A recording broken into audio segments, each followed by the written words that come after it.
All right, peace, brothers and sisters. Shalom, shalom. First and foremost, give honor and praise to the God of Abraham, Yitzhak, and Yaakov. Give a double honors to 7130 South Chicago that taught me this truth. Give a double honors to all the brothers and sisters that the Creator has awoken in these last days. With that being said, peace and shalom. All right, brothers and sisters, I want to go into a discussion, throughout the week. I listen to a lot of different news, and I normally listen to underground, what they would call underground news, because a lot of times they hit on a lot of things that the mainstream media, the news, network, they don't really talk about on national TV. So they give you like the underground aspect or the news that people is not covering. So in their discussion, Brandon Tatum, which is he's a ex NFL football player slash college football player. I think he said he played for Arizona. And Stephen Gardner is he has a podcast where he talks about different things going on dealing with America, and he covers things like, I like to listen to him when he talks about various topics. He covers the war over there in Ukraine and stuff like that, and they kind of give you the the juicy gossip that's not really spoken about in mainstream media. So, they was talking about various of topics, but one of the topics that they was discussing that kind of caught my eye a little bit, like I say, I listened to the whole podcast because, like I say, his show is very interesting and stuff. He talks about various different things, and he sheds a lot of light on a lot of things that most people that follow politics, they don't even know about. So I'm listening to them, and they get into the discussion of, these kids that's, looting and ransacking, these stores, or these kids that's basically running around shooting people. And they feel as though, Brandon Tatum, and I believe Stephen Gardner feel as though that the laws of shooting people is not really strict under the Democratic Party. And I agree that the Democratic Party is not really strict on crime too much, and it's a lot of other things that they're not strict on either. But, and they were saying that basically Donald Trump is like an individual.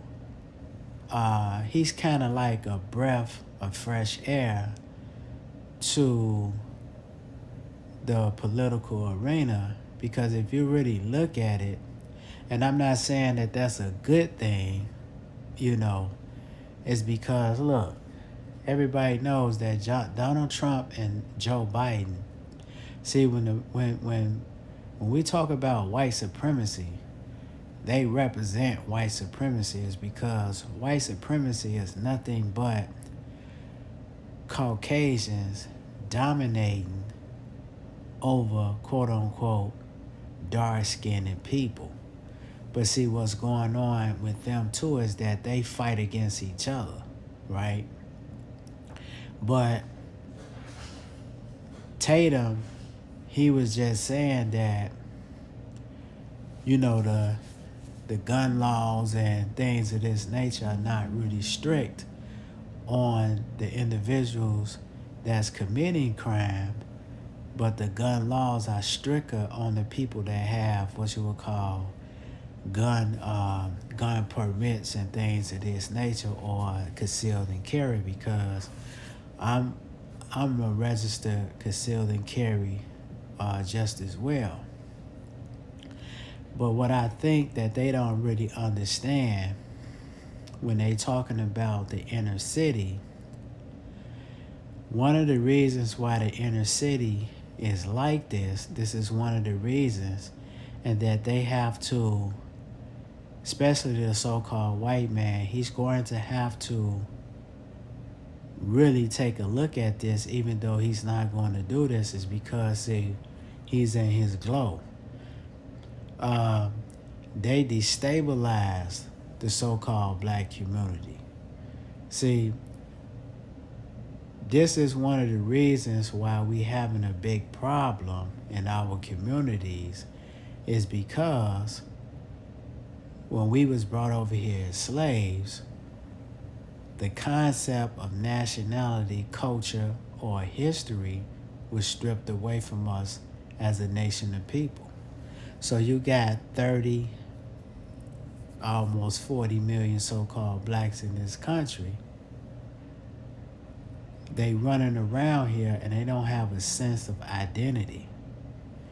And see, when you strip that away from them, and then you colonialize them, meaning that you teach them your form of education, see, what is that? That right there is that you're putting a people to sleep. See, it's because if a people don't understand where they come from or who they are from a nationalistic standpoint of view, a lot of times, and then another thing that you did was you broke up the families, see? And we're not just talking about during the time when women are getting public aid and stuff. You did that during slavery. You broke up the families. You sent the kids to North Carolina. You sent the fathers to Texas. Where you sent the mama to North Carolina or something like that, and you put them on what? You put them in a cotton field. See. So if a young child doesn't understand his culture, his heritage, there's a void that's missing in us as a people. And then another thing, how you destabilized our communities, is that you see the Caucasian is the one that put drugs in our communities. This is another thing that destabilized our communities. And how do I know that? Is because I come from those inner cities. And see, a lot of our people, we don't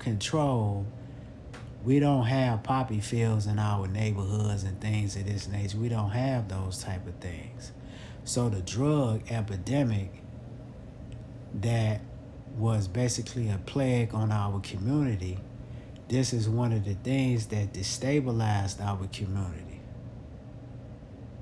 And see, these kids that are raging in the street, they are a product of that situation. And see, the black police force that's in the neighborhood, they're nothing but the vanguards of quote unquote what we would call today white supremacy. Is because you had a lot of these black police officers and so-called white ones. They was in the community, and then they would do a lot of dirt too, put in drugs on people. See, and a lot of in certain instances they were murdering people.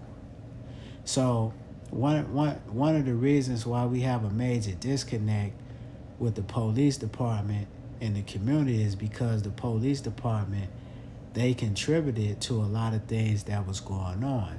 See, John Burge down here in Chicago, he got indicted for torturing so-called blacks in the city of Chicago to confess to murders or crimes that a lot of them wasn't even committing. See?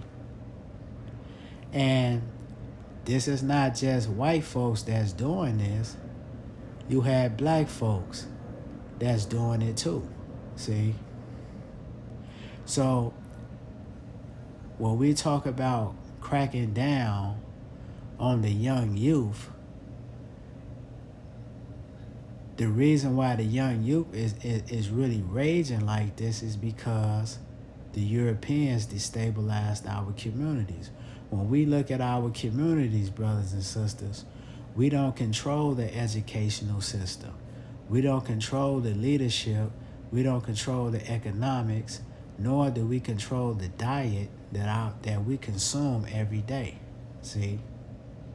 And this is why our neighborhoods are destroyed, and a lot of this is what? It is done on purpose. So when you have these two individuals that's sitting up here, and especially Brandon Tatum sitting back talking about the young youth and things of this nature, see, we got to be honest about this situation. The police department, see, the police department is not a friend to the community. They were adversaries just as well, because when we go into history, like when you look at the history called the movement, where you had our brothers and sisters that called themselves by the name of Africa. See, I think that was in the 80s. You had the police department over there in Philadelphia. They bombed those people because they didn't want to give up a house and things of this nature. This is the destruction of the police department that was going on in our communities, and it goes on even to this day. I know brothers and sisters that I grew up with personally that was framed by the police department and put in prison, and they just got like a settlement and things of this nature. A lot of times they will put them in truck driving school and things of this nature so that they can be able to get a job. But see, you can't erase what you have done to those people, you know what I'm saying, back in the day.